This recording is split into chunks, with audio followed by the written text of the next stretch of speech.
देखो amphibolic path समझने के लिए पहले एक स्लाइड ले लेते हैं, उसके बाद में हमारी बुक वाली चर्चा करेंगे, ठीक है। पहले तो समझो हमारे पास होती है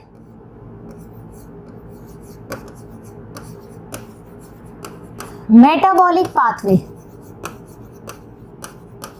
ठीक है।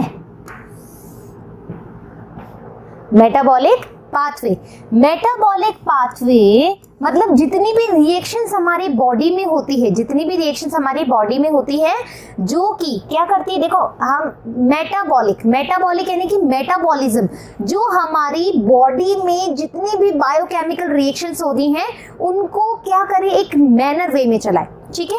मेटाबॉलिक पाथवे बेसिकली दो तरीके से होते हैं, एक होता है एनाबॉलिक,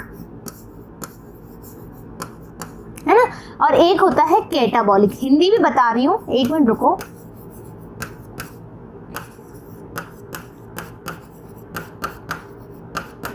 कैटाबॉलिक, एनाबॉलिक, और इसको हम बोलते हैं उपचयी और इसको हम बोलते हैं अपचयी, है ना। और उपचयी में क्या होता है, एनाबॉलिक। एनाबॉलिक का मीन्स होता है जब छोटे छोटे मॉलिक्यूल मिलकर के एक बड़ा मॉलिक्यूल बना ले। जब छोटे छोटे नॉनो से मॉलिक्यूल मिलकर के एक बिग मॉलिक्यूल बना ले, उस रिएक्शन को हम बोलते हैं उपचयी अभिक्रिया या फिर एनाबॉलिक रिएक्शन। कैटाबॉलिक रिएक्शन में क्या होता है, जब एक बड़ा सा मॉलिक्यूल छोटे छोटे नॉने में टूट जाता है, ठीक है, उसको हम बोलते हैं कैटाबॉलिक रिएक्शन या फिर अपचयी रिएक्शन। अब देखो इसका एग्जाम्पल क्या हो सकता है, इसका एग्जाम्पल हो सकता है हमारा न्यूक्लियोटाइड्स।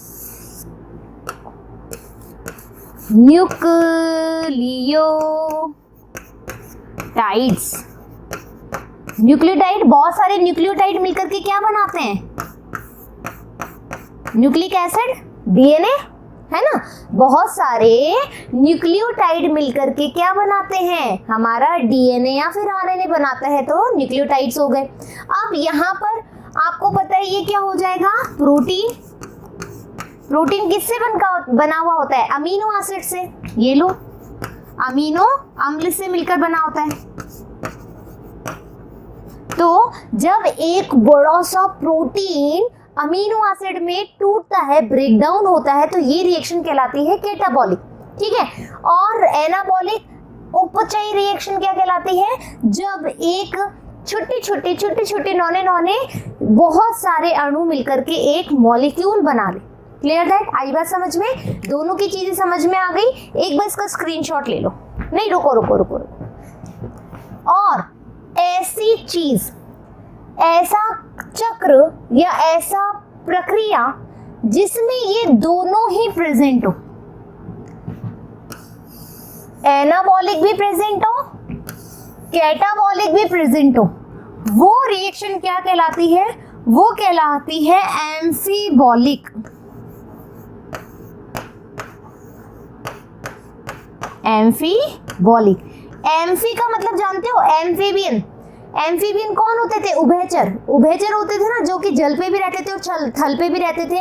वैसे ही जो हमारी बॉडी में रेस्पिरेशन चलता है, श्वसन की जो क्रिया है, वो कैसी है, एम्फीबॉलिक है। क्यों, क्योंकि उसमें अपचयन भी होता है और उपचयन भी होता है। तो एम्फीबॉलिक अभिक्रिया जिसमें दो क्रियाओं का समावेश हो, दो क्रियाओं, सही लिखा है ना, क्रियाओं का समावेश हो, ठीक है, वो क्या कहलाती है, एम्फीबॉलिक रिएक्शन कहलाती है। इसीलिए हम श्वसन को एम्फीबॉलिक पाथवे कहते हैं। क्यों, क्योंकि उसमें अपचयन भी होता है, उपचयन भी होता है। कैसे होता है वो अभी नेक्स्ट स्लाइड में बताऊंगी, इससे पहले तुम स्क्रीनशॉट ले लो।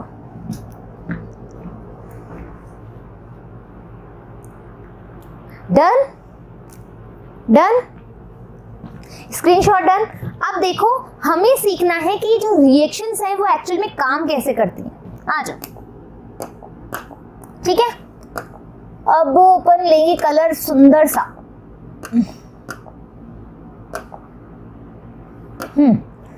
आपको पता है, सॉल्यूशन लिख देती हूँ पहले, ठीक है। सॉल्यूशन में आपको पता है ग्लूकोज से जब 2 अणु पाइरुवेट बनता है और बीच में एक बनता है 3 फॉस्फो ग्लिसरल एल्डिहाइड, याद आ रही है वो चीज, 3PGAL, 3 फॉस्फोग्लिसरल एल्डिहाइड। ये वाली रिएक्शन अपन ने देखी थी, ग्लाइकोलिसिस में हम देख चुके हैं ये रिएक्शन। उसके बाद ये पाइरुवेट किससे मिलता है,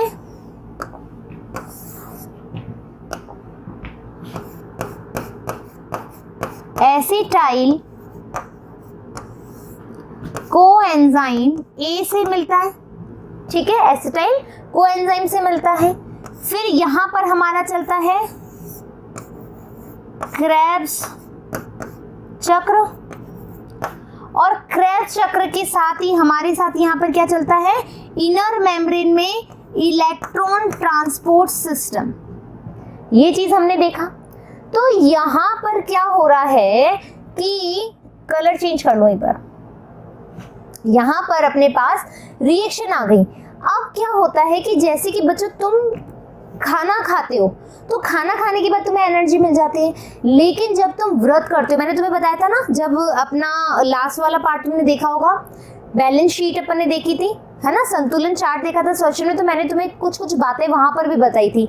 यहाँ पर वो बातें बहुत इंपॉर्टेंट है, इसलिए वापस बता रही हूँ कि जब आप फास्टिंग करते हो, जब आप व्रत करते हो ना, भगवान जी के व्रत करते हो किसी भी चीज के लिए, हे भगवान जी प्लीज मुझे पास करा देना, मैं आपके 2 व्रत कर लूंगा, हे भगवान जी प्लीज मैं आपके 5 व्रत करूंगी, मुझे प्लीज मुझे पास करवा दो, हे भोलेनाथ जी प्लीज मेरे अच्छे नंबर आ जाए। ऐसे अपन बोलते हैं कि नहीं बोलते, अपन व्रत करते हैं, भगवान जी की पूजा करते हैं। तो वैसे ही जब अपन व्रत करते हैं, फास्टिंग करते हैं, तो क्या होता है, थोड़े समय बाद हमारी एनर्जी खत्म हो जाती है ना, एनर्जी खत्म हो जाती है। तो उस दौरान हमें लगता है कि हमारी बॉडी में, है ना, हमारी बॉडी में कुछ जो है ग्लाइकोजन होता है, आपको पता है, ग्लाइकोजन के रूप में हमारी जो ग्लूकोज मॉलिक्यूल है वो ह्यूमंस में कैसे संचित होता है, ग्लाइकोजन के रूप में होता है, और वो कहाँ प्रेजेंट होता है, हमारे लीवर के अंदर। वापस बता रही हूँ, ग्लूकोज मॉलिक्यूल ग्लाइकोजन के रूप में हमारी बॉडी में संचित होता है, वो भी लीवर में। तो जब हम व्रत करते हैं तो लीवर से हमें एनर्जी मिल जाती है। कहाँ से मिल जाती है, लीवर से मिल जाती है। कुछ चीज़ें हमें फ्रक्टोज की भी ज़रूरत होती है। फिर हमें बोलते हैं कि आपको पता है कि हमारी जितनी भी मेम्ब्रेन है वो भी तो एनर्जी का काम करती है, वो किससे बनती है, लिपिड से। किससे बनती है, लिपिड से, ठीक है। और तुम्हें पता है लिपिड 2 मॉलिक्यूल से मिलकर के बना होता है, एक तो वसा से और एक ग्लिसरॉल से। ये तो हम पढ़ चुके हैं ना भाई, लिपिड बाइलेयर किससे बनती है, हमारी वसा से बनती है और ग्लिसरॉल से बनती है। तो एम्फीबॉलिक पाथवे में तुम्हें ये पता होना चाहिए कि कौन सी चीज कहाँ जुड़ रही है और कौन सी चीज कहाँ बन सकती है। तो देखो, ग्लिसरॉल और ग्लिसरल एल्डिहाइड, जब तुम अल्कोहल को तोड़ते हो तो एल्डिहाइड में कन्वर्ट हो जाता है। केमिस्ट्री में थोड़ा तो आता ही होगा तुम्हें, अल्कोहल टूट करके एल्डिहाइड बन जाता है। तो यहाँ पर ग्लिसरॉल कहाँ जुड़ेगा तुम्हारा, यहाँ पर तुम्हारा ग्लिसरॉल जो है वो जुड़ेगा करके, ठीक है। यानी कि छोटे छोटे अणु बड़े अणु बना रहे हैं। वापस सुनो, छोटे छोटे अणु बड़े अणु बना रहे हैं। दैट मीन्स यहाँ पर क्या हो रहा है, अपचयी क्रिया हो रही है। क्या हो रही है, अपचयी क्रिया हो रही है, पहली बात। अब देखो, वसा है, फैटी एसिड है, इसको हम इंग्लिश में बोलते हैं फैटी एसिड। याद करने के लिए तो मैं लिख रही हूँ, नहीं तो नहीं लिखती, ठीक है। फैटी एसिड, फैटी एसिड तुम्हें देखो, ए फॉर एसिड देखें तो यहाँ पर भी ए है, तो तुम्हें पता होना चाहिए कि हमारी बॉडी में जब ये साइकिल चल रहे होते हैं तो फैटी एसिड आकर के कहाँ जुड़ सकते हैं, वो जुड़ सकते हैं अपने यहाँ पर, ठीक है, एसिटिल कोएंजाइम के साथ में यहाँ पर अपने फैटी एसिड जुड़ सकते हैं। तो ये भी क्या हो गया, हमारी अपचयी क्रिया हो गई,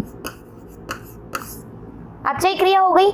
फिर आप बोल रहे हो कि नहीं हमारी बॉडी में तो जो फ्रक्टोज है, ग्लूकोज है, वो भी हमें हेल्प कर सकते हैं। तो तुम्हें पता है, मैंने तुम्हें बताया था सुक्रोज से क्या बनता है, सुक्रोज से ग्लूकोज भी बनता है और फ्रक्टोज भी। तो रिएक्शन यहाँ से भी स्टार्ट हो सकती है जब फ्रक्टोज बनता है, ठीक है, रिएक्शन यहाँ से भी स्टार्ट होती है जब। और इसके अलावा हमारी बॉडी में क्या होता है, प्रोटीन, प्रोटीन भी तो हमें एनर्जी देते हैं ना, प्रोटीन हमें एनर्जी देते हैं। पता है ये बात कि भैया जो प्रोटीन है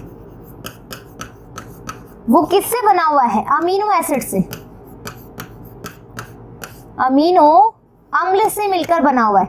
और अमीनो अम्ल का जो आप फॉर्मूला देखोगे, ठीक है, मॉलिक्यूलर स्ट्रक्चर देखोगे, तो तुम्हें पता है A4 बैलेंसी होती है इसकी, इधर साइड ग्रुप, इधर अमीन ग्रुप,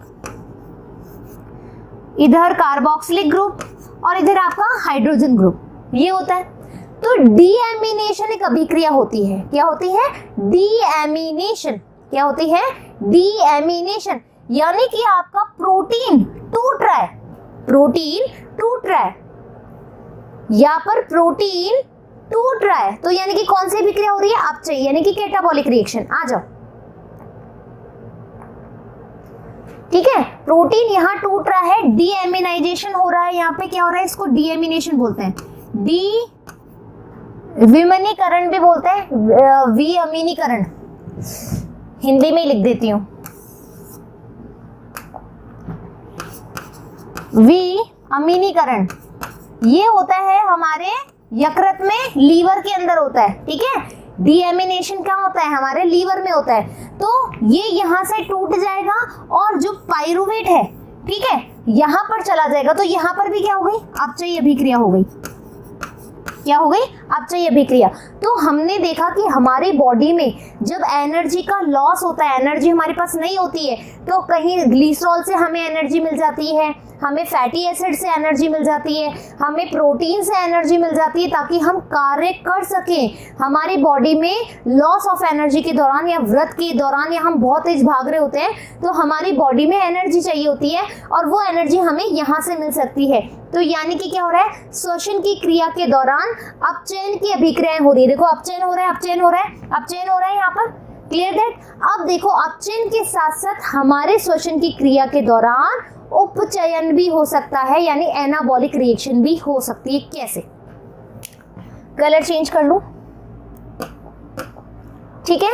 अपचयन तुमने देख लिया। अब देखो अपचयन हो रहा है, तो जैसे कि मैंने बोला, अब ये पाइरुवेट है ना, पाइरुवेट बन रहा है। तो हम कह रहे हैं कि प्रोटीन टूट करके आ रहा है जब हमें एनर्जी की जरूरत है, जब हमें एनर्जी की जरूरत है तो प्रोटीन टूट करके आ रहा है। लेकिन ऐसा भी होता है कि जब हमारी बॉडी में बहुत अच्छा ग्लूकोज लेवल हो, हम बहुत अच्छी तरीके से काम कर रहे हो, तो यहाँ से अमीनो एसिड उतर करके प्रोटीन भी तो बना सकते हैं, यहाँ से अमीनो एसिड निकल के प्रोटीन भी तो बना सकते हैं, हाँ है ना।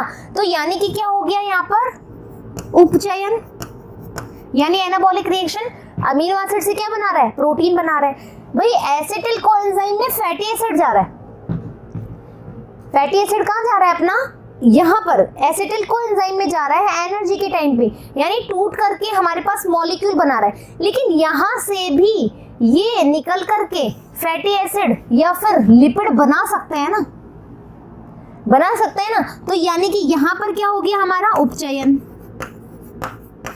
ठीक है। फिर हम कह रहे हैं कि भैया क्रेब्स साइकिल से भी तो हमारे पास प्रोटीन आ सकते हैं, वो लिपिड भी बना सकते हैं, लाइपोप्रोटीन भी बना सकते हैं या प्रोटीन भी बना सकते हैं। तो यानी कि उपचयन अभिक्रिया चल ही रही है।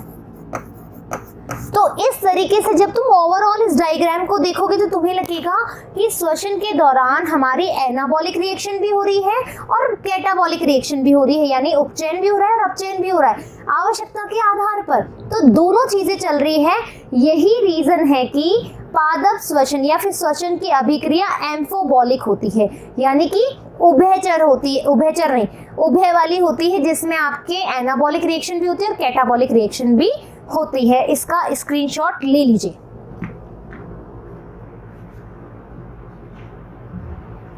Done, clear that. अब अपनी बुक की रीडिंग करते हैं कि अपनी बुक क्या कहना चाहती है। आ जाओ।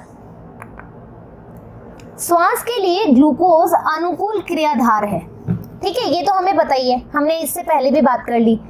श्वसन में सभी कार्बोहाइड्रेट उपयोग में लाने के पहले ग्लूकोज में परिवर्तित होते हैं। जितने भी कार्बोहाइड्रेट है, जैसे मैंने तुम्हें बताया था, हेक्सोज में मैनोज भी हो सकता है, फ्रक्टोज भी होता है, ग्लूकोज भी हो सकता है, कोई भी हो सकता है। दूसरे क्रियाधार में श्वास के प्रयोग में किए जा सकते हैं। फिर वो ग्लूकोज किस में बदलता है, ग्लूकोज 1,6 फॉस्फेट में, फिर फ्रक्टोज 6 फॉस्फेट में, फिर फ्रक्टोज बदलता है फ्रक्टोज 1,6 फॉस्फेट में, याद है हमारा ग्लाइकोलाइसिस। किंतु तब वे सांस से पहले चरण में श्वसन मध्यावस्था के दौरान कौन सी होती है, 3-PGL, यानी कि जब भाप वाली रिएक्शन आती है। एक मिनट रुको, यहाँ पर एक ऐसे इस तरह से रिएक्शन होती है और यहाँ पर DHA भी बनता है, और ये DHA भी तो इसी में कन्वर्ट हो जाता है। यानी कि ये वाली जो रिएक्शन है बच्चों, ये वाली जो रिएक्शन है, ये कौन सी है, श्वसन के दौरान, ग्लाइकोलाइसिस के दौरान ये मध्यवर्ती रिएक्शन है। कैसी है ये, मध्यवर्ती रिएक्शन है। Clear that. जल और इसके दौरान विभिन्न कार्बनिक अणुओं का वे जल में विखंडन को दर्शाने वाले उपापचय पाठक्रम के आपसी संबंध का प्रदर्शन उपयोग में नहीं आते हैं। तब उपापचय क्रिया नहीं होती, क्यों? देखो, जब ग्लाइकोलाइसिस हमारे श्वसन की क्रिया में एटीपी का फॉर्मेशन नहीं हो पाता है, तो हमारी कौन सी अभिक्रिया चलती है, अपचय। और हमारा प्रॉपर ग्लाइकोलाइसिस चल रहा होता है तो हमारी कौन सी अभिक्रिया होती है, उपचयन वाली अभिक्रिया। यही बात अपनी बुक बोल रही है, यही बात अपनी बुक ने बोला है। अब आ जाओ आगे। विभिन्न क्रियाधार श्वसन पथ में कहाँ उपयोग में आते हैं, मैंने तुम्हें बताया अभी। फैटी एसिड कहाँ आएगा, देखो, वसा कहाँ आएगा, एसिटिल कोएंजाइम पे। ग्लिसरॉल कहाँ आएगा, 3-फॉस्फोग्लिसरॉल्डिहाइड के टाइम पे। और हमारा अमीनो एसिड जो प्रोटीन आते हैं वो कहाँ आते हैं, पाइरुवेट के टाइम पे। Clear that. वसा सबसे पहले ग्लिसरॉल तथा वसीय अम्ल में विघटित होती है, यानी कि जो लिपिड है वो दो चीजों में विघटित होती है, ग्लिसरॉल और वसीय अम्ल में। अपन ने देखी है वसा कहाँ पर चेंज हो रही है, वसा अम्ल में और ग्लिसरॉल में। ठीक है। यदि वसीय अम्ल सांस के उपयोग में आता है तो वो पहले एसिटिल सह एंजाइम से बनकर पथ में प्रवेश करता है। तो वो कहाँ जाता है, देखो, वसीय अम्ल सांस के उपयोग में आता है तो वो एसिटिल सह एंजाइम बनकर पथ में जाता है। यानी कि जो वसा अम्ल है ये कहाँ जा रहा है, एसिटिल कोएंजाइम ए में। और मैंने तुम्हें क्या बताया है, वसा कहाँ जाता है, एसिटिल कोएंजाइम ए में। क्लियर दैट, याद रहेगा। ग्लिसरॉल पहले PGL में परिवर्तित होकर के श्वसन पथ में प्रवेश करता है। ग्लिसरॉल कहाँ पर है, PGL अपना ये रहा, ठीक है, ये रहा अपना ग्लिसरॉल एल्डिहाइड 3-फॉस्फेट। अपन ने भी यही डाला है, ग्लिसरॉल 3-फॉस्फोग्लिसरॉल एल्डिहाइड में डाला है 3-PGL के अंदर। क्लियर दैट, यही चीज हमने देखी है। प्रोटीन प्रोटीज एंजाइम द्वारा विघटित होकर के अमीनो अम्ल बनाता है। आ जाओ, और 1 मिनट। प्रोटीन अमीनो अम्ल में विघटित होकर के और इस रिएक्शन के अंदर जाता है, यही वाली बात बोलिए। तो प्रत्येक अमीनो अम्ल विअमीनीकरण के बाद में अपनी संरचना के आधार पर क्रेब्स चक्र के अंदर विभिन्न चरणों में प्रवेश कर जाता है। पाइरुवेट के बाद जब एसिटिल कोएंजाइम आएगा तो वो क्रेब्स साइकिल में ही जाएगा, ये बात हमने ऑलरेडी पढ़ ली है। क्योंकि सांस के दौरान क्रियाधारक टूटते हैं और अंत में सांस प्रक्रिया पारंपरागत अपचयी प्रक्रिया है और श्वसनीय पथ श्वसनीय अपचयी पथ है। यानी कि हमारा क्या हो रहा है, धीरे से कैटाबॉलिक रिएक्शन हो रही है, हम कैटाबॉलिक रिएक्शन कर रहे हैं। अभी तक एनाबॉलिक नहीं देखी, तो हम अभी श्वसन को क्या कह रहे हैं, अपचयी पथ कह रहे हैं, ये वाली बात बोलिए। विभिन्न क्रियाधार ऊर्जा हेतु श्वसन पथ में कब प्रवेश करते हैं, अब ऊर्जा के रूप में। ठीक है, तो यह जानना महत्वपूर्ण है कि यौगिक उपरोक्त क्रियाधार बनाने के लिए श्वसनीय पथ से अलग होंगे। अब क्या होंगे, श्वसनीय पथ से अलग होंगे। अतः पथ में प्रवेश करने से पहले वसा अम्ल जब क्रियाधार के रूप में उपयोग में आते हैं तो वो श्वसनीय पथ में उपयोग आने से पूर्व एसिटिल कोएंजाइम में ही विखंडित हो जाएंगे। यानी कि अब क्या चल रहा है, एनाबॉलिक रिएक्शन, यानी कि अब क्या चल रहा है, उपचयन। जब बन गया है तो वो वहां एसिटिल कोएंजाइम से निकल जाएगा और वसा बना लेगा। जब जीवधारियों को वसा अम्ल का संश्लेषण करना होगा तो वो कहां से जाएगा, एसिटिल कोएंजाइम से अलग हो जाएगा। यही हमने बोला है। जब एसिटिल कोएंजाइम से पूरी ऊर्जा बन जाएगी तो वो यहां से अलग हो जाएगा। तो हमने क्या बोला, उपचयन अभिक्रिया हो रही है। यह जानना महत्वपूर्ण है कि यौगिक उपरोक्त क्रियाधार बनाने के लिए कौन से श्वसन पथ में जाता है। इसलिए वसा अम्ल के संश्लेषण व विखंडन के दौरान श्वसनीय पथ का उपयोग होता है और इसी प्रकार प्रोटीन का संश्लेषण व विखंडन भी होता रहता है। और यही रीजन है कि इस प्रकार विघटन की प्रक्रिया कम करता है, सजीवों में अपचय कहलाती है और संश्लेषण उपचय कहलाती है। चूंकि श्वसनीय पथ में अपचय उपचय दोनों ही होते हैं, इस रीजन से इनको एम्फीबॉलिक पथ कहना ज्यादा सही होगा। तो बच्चों इस तरीके से तुमने क्या देखा, और उपचय पथ उचित होगा न कि उपचय पथ, क्योंकि यह अपचय और उपचय दोनों में भाग लेती है। तो तुम ये नहीं कहोगे कि जो हमारी रेस्पिरेशन है या हमारी श्वसन क्रिया है वो एक कैटाबॉलिक रिएक्शन है, तुम्हें ये कहना भी नहीं होगा कि वो एक एनाबॉलिक रिएक्शन है। तुम क्या कहोगे, श्वसन एक एम्फीबॉलिक रिएक्शन है, एम्फीबॉलिक पाथ है जिसमें कैटाबॉलिक और एनाबॉलिक दोनों साइमल्टेनियसली चलते हैं according to the requirement of energy. ऊर्जा की आवश्यकता के आधार पर अपचयी और उपचयी अभिक्रियाएं दोनों साथ साथ चल सकती हैं। Clear that. तो इस तरीके से एम्फीबॉलिक पाथ अपना खत्म। अब आएगा अपना श्वास गुणांक। बहुत इजी है, आपका इसमें से क्वेश्चन आ सकता है डायरेक्ट। तुम्हें सिर्फ सूत्र याद रखना है, बहुत इजी है सूत्र। ठीक है, आ जाओ। ऑक्सीश्वसन के दौरान ऑक्सीजन का उपयोग होता है। ठीक है, बताइए, ऑक्सीश्वसन है तो ऑक्सीजन का उपयोग तो होगा ही होगा। और कार्बन डाइऑक्साइड निकलती है, हमें पता है। हम क्या कर रहे हैं, O2 ले रहे हैं, CO2 बाहर निकाल रहे हैं, O2 ग्रहण कर रहे हैं और CO2 बाहर निकाल रहे हैं। सांस के दौरान मुक्त हुई कार्बन डाइऑक्साइड तथा उपयोग में लाई गई ऑक्सीजन का अनुपात ही सांस गुणांक कहलाता है। कितनी कार्बन डाइऑक्साइड तुमने रिलीज करी है और कितनी ऑक्सीजन तुमने इनहेल करी है, यही दोनों का अनुपात हमारा क्या कहलाएगा, श्वास गुणांक कहलाएगा, जिसको हम RQ से इसको हम बोलते हैं। RQ का मतलब होता है, देखो इसको हिंदी में भी लिख दूंगी, 2 मिनट में रुको। रेस्पिरेशन क्वेशेंट, QU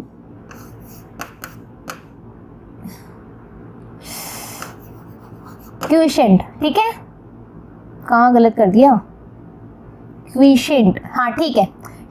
इसको हम बोलते हैं RQ।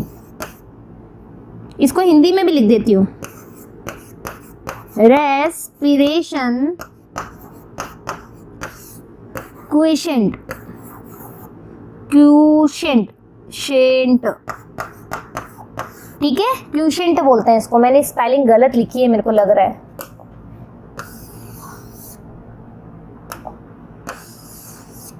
अरे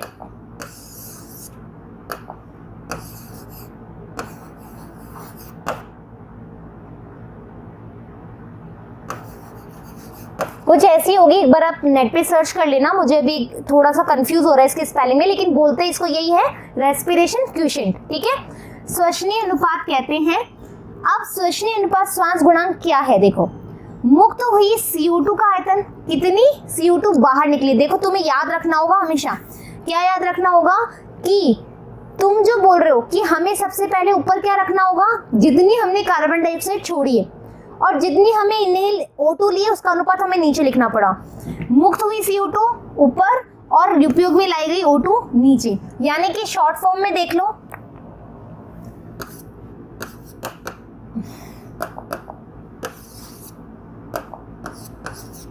RQ equals to CO2 upon O2। ये याद रख लोगे तो तुम्हें हमेशा याद रहेगी कितनी CO2 तुमने निकाली है और कितनी O2 तुमने यूज करी है, इसी से तुम रेस्पिरेशन क्वेश्चन निकाल सकते हो, श्वास गुणांक निकाल सकते हो। श्वास गुणांक सांस के दौरान उपयोग में आने वाली श्वसनीय क्रियाधार पर निर्भर करता है। सबस्ट्रेट क्या है, ठीक है, क्वेश्चन पूछा जा सकता है नीट में कि तुम्हारा श्वास गुणांक किस पे निर्भर करता है, श्वसनीय क्रियाधार पे, कि श्वसन में तुम क्या ले रहे हो और क्या दे रहे हो। जब कार्बोहाइड्रेट क्रियाधार के रूप में आकर, सुन लो, जब कार्बोहाइड्रेट क्रियाधार के रूप में आकर पूर्ण ऑक्सीकृत हो जाता है तो श्वास गुणांक 1 होगा। इंपॉर्टेंट बात है, नीट के लिए वेरी वेरी इंपॉर्टेंट, इसलिए अच्छे से समझ लो। क्वेश्चन आएगा सीधा इसमें न्यूमेरिकल। जब कार्बोहाइड्रेट क्रिया, जब कार्बोहाइड्रेट CO2 को तुम, यदि CO2 को तुम क्रियाधार के रूप में ले रहे हो तो श्वास गुणांक क्या आएगा, 1। श्वास गुणांक क्या आएगा, 1। और चूंकि समान मात्रा में CO2 और O2 क्रमशः मुक्त होगी एवं उपयोग में लाई जाती है तो समीकरण के द्वारा स्पष्ट है। यहाँ देखो कैसे आया, ये 1 कैसे आया, ठीक है, C6H12O6 है, ठीक है, 6 CO2 है, तो क्या निकला आप देखो। यहां पर अपन देखेंगे कार्बन कितने H है, कार्बन कितने H है।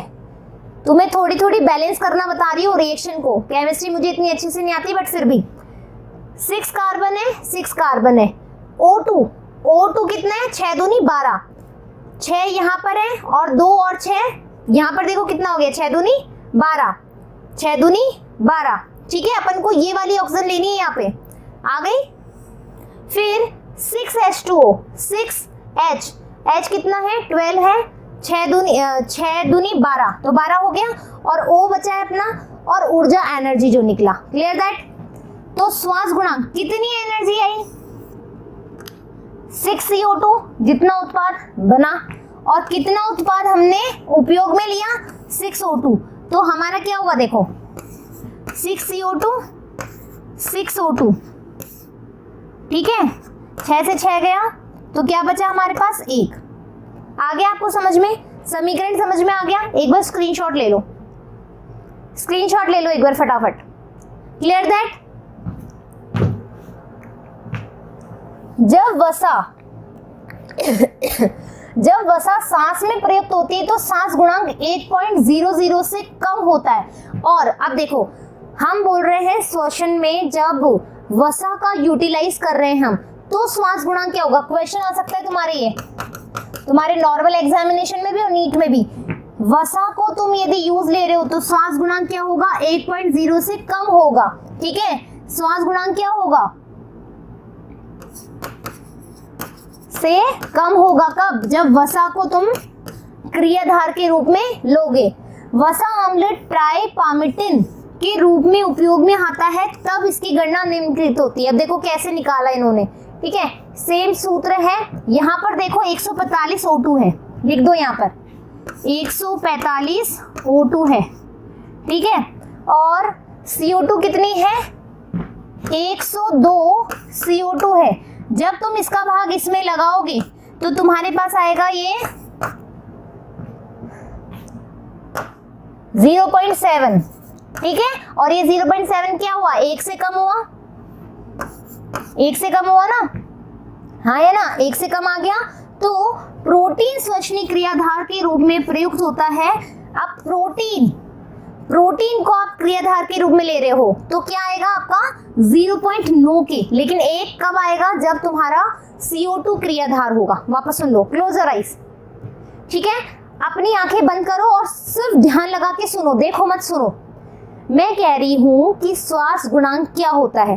श्वास गुणांक ये होता है कि कितना उत्पाद तुमने निकाला, उसका उसमें भाग देंगे अपन कितना यूज लिया, यानी कि CO2 ऊपर आएगी हमेशा और O2 नीचे आएगी, ये ध्यान रखिएगा।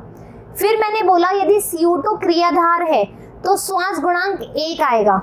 यदि CO2 क्रियाधार है, सबस्ट्रेट है, तो श्वास गुणांक 1 आएगा। यदि क्रियाधार वसा है तो श्वास गुणांक 1 से कम आएगा।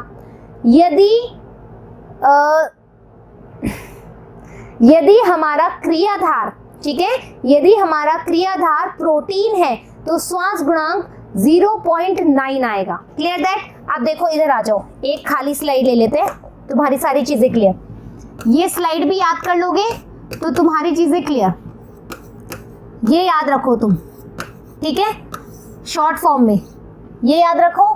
फिर तुम बोल रहे हो क्रियाधार, क्रियाधार पर निर्भर करता है ये, तो क्रियाधार यदि तुम्हारा CO2 है तो श्वास गुणांक होगा 1। यदि क्रियाधार तुम्हारा वसा है, फैट है, तो क्रियाधार होगा 0.7। यदि तुम्हारा क्रियाधार प्रोटीन है तो श्वास गुणांक होगा 0.9। Clear that? स्क्रीनशॉट ले लो। इतनी देर में अपन ने ये चीजें पढ़ी है बस, ठीक है, इतनी देर में अपन ने ये चीजें पढ़ी है। Clear that? अब आ जाओ आगे। फिर यहां यह जानना अति महत्वपूर्ण है कि सजीवों में श्वसनीय क्रियाधार अक्सर एक से अधिक होते हैं, किंतु शुद्ध प्रोटीन व वसा श्वसनीय क्रियाधारों के रूप में प्रयुक्त नहीं होते हैं। यानी कि जो ग्लूकोज ही होता है ना, ग्लूकोज ही होगा, मतलब O2 और CO2 और O2 ही होगा, वसा और प्रोटीन जो है बेसिकली नहीं होते हैं शुद्ध रूप से। ठीक है, पार्टिसिपेट करते हैं, बट हम ये नहीं बोल सकते कि वसा से हमारा श्वसन स्टार्ट हो गया, या फिर प्रोटीन से हो सकता है लेकिन होता नहीं है, ग्लूकोज से ही हमारा बेसिकली होता है। Clear that? आगे बात समझ में? तो इस तरीके से आज हमारा ये चैप्टर फिनिश हो गया है। बस हमारे क्वेश्चन आंसर बचे हैं जो हम जल्दी ही करने वाले हैं। जब तक आप बच्चों फटाफट से पढ़ लो, फटाफट से रिवाइज कर लो, ताकि आपके एग्जाम में अच्छे मार्क्स आ सके और नीट की तैयारी भी तुम्हारी साथ साथ चलती रहे। जब तक, धन्यवाद।